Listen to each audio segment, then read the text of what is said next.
It's been said to me a few times that the Scottish voting system was designed to make it impossible for any one party to get a majority in Holyrood. This is, of course, boz.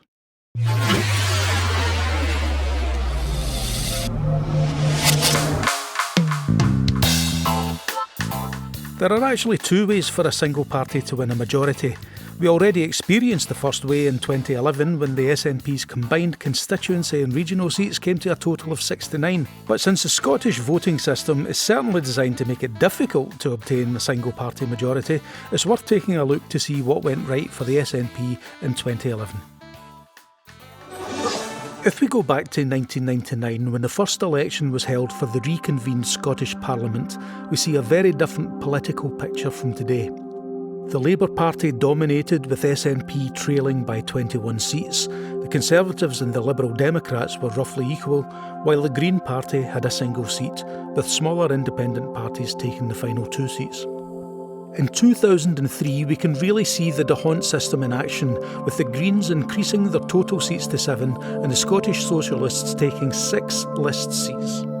Perhaps most interesting in this election is that other small independent parties such as Scottish Senior Citizens and Save Stop Hill Hospital were able to win constituency seats from the larger established parties. In 2007, the SNP saw a surge in support at the expense of all the other parties, especially Labour, who had held power in coalition with the Liberal Democrats since 1999. The Greens and the smaller independents were also greatly reduced in this election. Everything changed in 2011 when, against the odds, the SNP became the Scottish Parliament's first majority government. There were many factors in play here. Labour lost a massive 16 seats to the SNP, largely because they were seen to be concentrating on Westminster politics rather than prioritising Scotland's needs. Also crucial was the devastating collapse of the Liberal Democrats following their hugely unpopular coalition with the Tories in the Westminster Parliament. Many Scots voters saw this as a betrayal and punished the Lib Dems accordingly. Labour mistakenly assumed that Lib Dem votes would be transferred to them, but instead the voters favoured the SNP. We've seen in the previous videos how large wins in the constituencies will often have adverse effects on the regional results, but of course that's only part of the story. There are many additional variations and factors which will determine the outcome of the D'Hondt calculations, including voter turnout, vote distribution and strategic voting. In 2011, the SNP encountered an extremely favourable combination of all of these, and the 53 constituency seats they won were topped up by 16 regional seats to give them a clear majority in Holyrood. Many SNP supporters, backed by the official SNP party line, are of the opinion that by casting both votes for the party this year, they will repeat the success of 2011. I'm not so sure. Underlying all of the numbers is the principle of D'Hondt that success in the constituencies will be balanced in regions. It's arithmetically unlikely that a large SNP constituency win will be matched by a large number of regional seats. However, the second way of gaining a majority is by winning 65 or more of the 73 available constituency seats.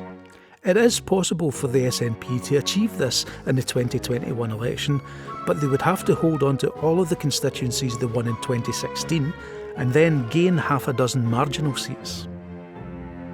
This is all very speculative though. Scottish politics isn't just about seat numbers and predictions, it's about people. And as we've seen in the past, Scottish voters can be capricious wee beasties indeed.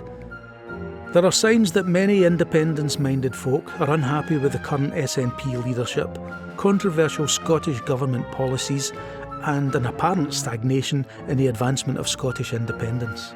We've also seen the last-minute arrival of the Alba Party, or Alapa if you prefer, whose quite feasible plan to gain list seats and win an Indie supermajority have energised some and appalled others. Still, some polls are showing optimistic signs for the SNP, but as I said in the previous video, elections are not won by polls, they're won by votes. Something very familiar about all this. To summarise then, it's all up in the air. Just make sure you get out and vote with your knowledge and your conscience. And that's all from this series. I hope these videos have helped you to understand how the Scottish voting system works. If you've enjoyed them, then please click on like below or subscribe to this channel or ring the bell to receive a notification when I publish another video. If you have any comments or suggestions for future videos, then fire in. I'm planning to make a tutorial or two about how to make animated charts like the one you've seen here. Right, that's it. Cheers.